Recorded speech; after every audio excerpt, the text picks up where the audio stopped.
Sementara itu, pemirsa, dari Kabupaten Bener Meriah dilaporkan program penurunan dan pencegahan terhadap anak stunting yang merupakan bahagian dari program nasional terus dilakukan oleh pemerintah kabupaten setempat. Bahkan dari semua anak stunting dari 232 desa di Bener Meriah telah memiliki bapak asuh untuk membantu penurunan gizi mereka. Sejumlah program dan upaya untuk menurunkan dan sosialisasi hingga pemberian gizi bagi anak stunting terus dilakukan oleh pemerintah Kabupaten Bener Meriah sebagai tindak lanjut dari program nasional. Bahkan untuk pemenuhan gizi bagi anak yang terindikasi stunting dari 322 desa di Bener Meriah telah memiliki bapak asuh. Upaya ini dilakukan oleh semua pihak, mulai dari Forkopimda Plus, Forkopimcam, tokoh agama, hingga aparatur desa untuk menjadi bapak asuh bagi anak stunting. Hal ini dilakukan agar semua pihak berperan aktif dalam memantau dan memberikan bantuan nutrisi untuk pemenuhan gizi bagi anak stunting yang diasuh oleh masing-masing pihak.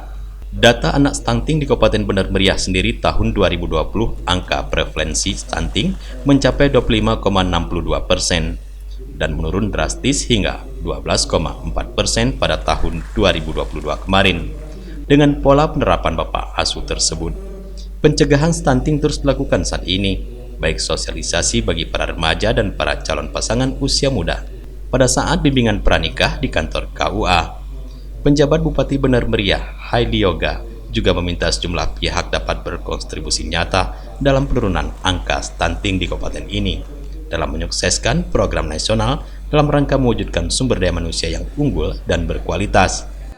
Kami dapat berkolaborasi seluruh pimpinan OPD yang ada di Bener Meriah, baik Forkopimda maupun jajaran vertikal, kemudian sampai ke lapisan masyarakat juga ada beberapa dari perwakilan bank yang hadir hari ini.